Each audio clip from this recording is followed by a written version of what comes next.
भारत चीन सैनिकों की झड़प को लेकर संसद में रक्षा मंत्री की ओर से जवाब दिया गया कि बात की गई है। रक्षा मंत्री राजनाथ सिंह का बयान आपको बता दें, हमारी सेना ने चीनी सैनिकों को खदेड़ा के दावा किया गया कि सदन में उनकी ओर से हमारी सेना ने पीएलए को वापस भेजा।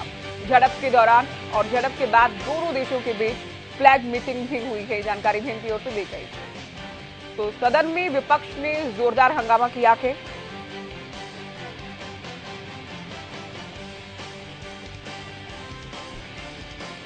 चलिए सीधे न्यूज रूम आपको ले चलते हैं। मेरे सहयोगी केशव कुमार हमारे साथ इस वक्त लाइव जुड़ गए हैं। केशव, देखिए एक बार फिर से भारत और चीन का मुद्दा उठा के एक बार फिर से विपक्ष ने घेरा के, हालांकि रक्षा मंत्री की ओर से जवाब दिया गया इस पूरी झड़प को लेकर।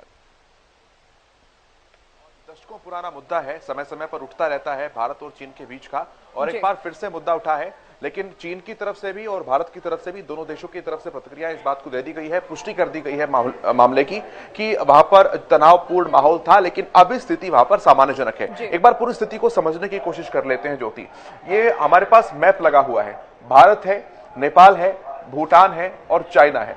भारत और चाइना अगर बात करें कश्मीर से लेकर और अरुणाचल प्रदेश तक, तो तकरीबन 3400 किलोमीटर, 3400 किलोमीटर की बाउंड्री शेयर करते हैं इस तरीके से। और इसमें अकेले 1000 किलोमीटर की बाउंड्री जो है वो अरुणाचल प्रदेश के साथ आती है, तकरीबन अगर हम रफली बात कर रहे हैं तो। अब भूटान, चाइना और अरुणाचल प्रदेश का जो ये छोटा सा पॉइंट यहां पर दिख रहा है, यहीं पर आता है हमारा तवांग, जहां पर पूरी की पूरी ये एक तरीके से कह सकते हैं कि झड़प हुई है। ये देखिए भूटान है, ये अरुणाचल प्रदेश है। अगर वहां की भौगोलिक स्थिति के हिसाब से यहां पर देखें, क्योंकि ये हिमालयन रेंज है पूरी की पूरी, अपर हिमालयस है, लोअर हिमालयस है और सबसे नीचे शिवालिक जो रेंज आती है, पहाड़ी इलाका है पूरा। यहां पर हम बहुत क्लैरिफिकेशन के साथ समझ पाएंगे। ये जो इलाका है, ये आप देख पा रहे हैं तवांग है। ये जो सफेद सफेद बाउंड्रीज दिखी हुई है, ये छोटी छोटी नदियों की ट्रिब्यूटरीज है जो कि पहाड़ है बर्फ से ढके हुए। तो वहां के टेरेन की हम जानकारी यहां से देख सकते हैं कि किस तरह से एक बहुत ही ऊंचाई वाला इलाका है, बहुत ही रफ इलाका है ज्योग्राफिकल पॉइंट ऑफ व्यू से। ये तवांग है। अब इसी समय चीन क्यों एक तरीके से कहें कि उकसाता है भारत को, या क्यों झड़प होती है, इसके पीछे हमें ये समझने की जरूरत है कि अभी तकरीबन 2-3 हफ्ते पहले ही उत्तराखंड की और चीन की सीमा से केवल 100 किलोमीटर अंदर भारतीय सेना का और अमेरिकी सेना का युद्धाभ्यास चल रहा था औली के अंदर जी।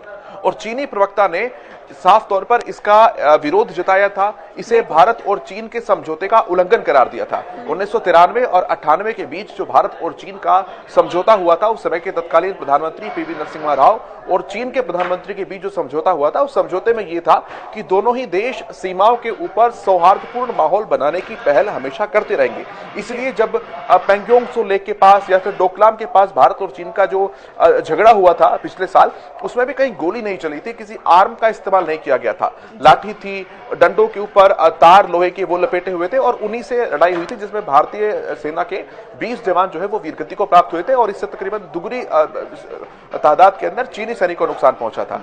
तो चीन इस बात को कभी भी नहीं पचा पाता है कि भारत और अमेरिका के संबंध जो हैं वो बहुत ही मजबूत स्थिति की तरफ जाएं, क्योंकि दुनिया की दो बड़ी अर्थव्यवस्थाओं की अगर बात करते हैं, चाहे वो अमेरिका हो या फिर चीन हो, दोनों के लिए भारत एक बहुत बड़ा बाजार है। भारत एक अच्छा आयातक भी है, निर्यातक भी है, और इसीलिए भारत और अमेरिका के इस युद्धाभ्यास पर चीन ने अपना विरोध दर्ज कराया। हालांकि भारतीय विदेश मंत्रालय के प्रवक्ता के द्वारा भी स्पष्ट कर दिया गया था कि भारत हमेशा समय समय पर युद्धाभ्यास करता रहा है, चीन के साथ भी युद्धाभ्यास हुए हैं, किसी तरह का कोई उल्लंघन नहीं किया जा रहा है। और इसी बात को लेकर ये पूरी की पूरी झड़प जो है वो की गई, जो कि बिल्कुल भूटान, चाइना और भारत के बॉर्डर पर। आपने बताया और समझाया कि स्थिति क्या है और ये जानकारी आप दे रहे थे।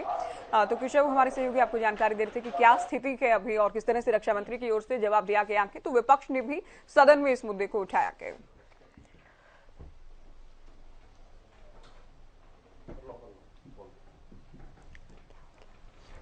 तो रक्षा मंत्री की ओर से जवाब दिया गया है और भारत चीन के बीच हुई झड़प को लेकर बात वो कर रही थी, बयान उनकी ओर से दिया गया कि विपक्ष ने हालांकि एक बार फिर से भारत चीन सीमा विवाद को लेकर और इस झड़प को लेकर सरकार को निशाने पर लिया।